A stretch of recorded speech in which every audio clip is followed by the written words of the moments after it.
Hello అండి, welcome to కృషి recipes. ఈరోజు వీడియోలో మనం దాబా స్టైల్లో ఎగ్ మసాలా కర్రీని ఎలా చేసుకోవాలో చూద్దాము.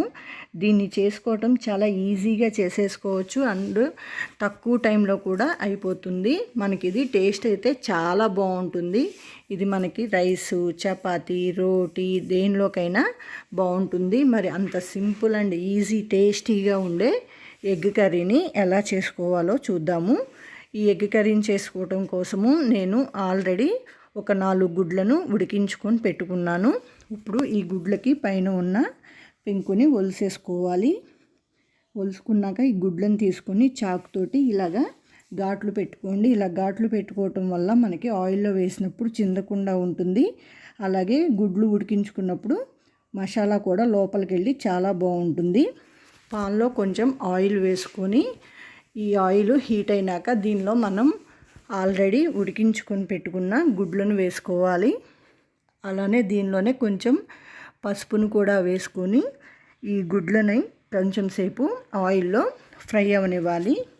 ఇలా ఫ్రై అయినాక గుడ్లను తీసేసుకొని పక్కన పెట్టుకోండి.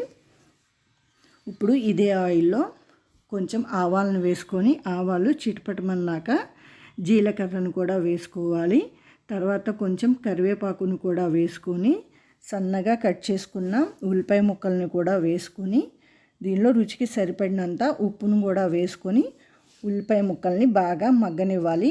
కొంచెం సేపటికి మనకి ఉల్లిపాయ ఇలా మగ్గిపోతుంది కదా. ఇప్పుడు దీనిలో అల్లం వెల్లుల్లి పేస్ట్ కూడా వేసుకొని ఈ అల్లం వెల్లుల్లి పేస్టు పచ్చివాసన పోయేదాకా ఫ్రై చేసుకోవాలి. అల్లం వెల్లుల్లి పేస్టు పచ్చివాసన పోయినాక సన్నగా కట్ చేసుకున్న టమాటో ముక్కల్ని కూడా వేసుకొని ఈ ముక్కల్ని కూడా బాగా మెత్తగా మగ్గనివ్వాలి. మనం ఆల్రెడీ ఉప్పేసాం కాబట్టి తొందరగానే మనకి టమాటో ముక్కలు మగ్గిపోతాయి.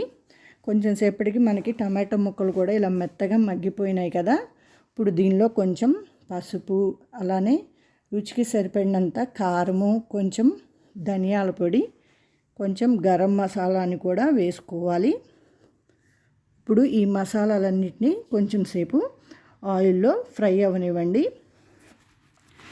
కొంచెం సేపు అయిన తర్వాత మనకి ఈ మసాలాలు ఆయిల్లో ఫ్రై అయ్యి ఇలా చుట్టూ ఆయిల్ వస్తుంది కదా.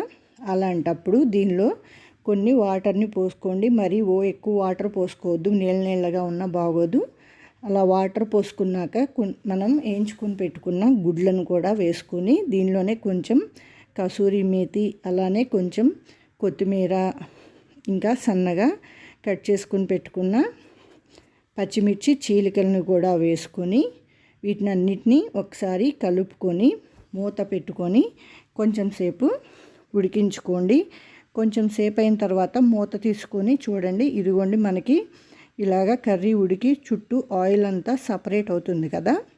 అలాంటప్పుడు స్టవ్ ఆఫ్ చేసేసుకోండి. అంతే, మనకి ఎంతో సింపుల్గా టేస్టీగా ఎగ్ కర్రీ అనేది రెడీ అయిపోయింది. మీరు కూడా ఒకసారి ఇంట్లో ఈ విధంగా దాబా స్టైల్లో ఎగ్ మసాలా కర్రీని ట్రై చేయండి. మీకు నచ్చినట్లయితే లైక్ చేయండి, కామెంట్ పెట్టండి, సబ్స్క్రైబ్ చేసుకోండి. Thank you for watching.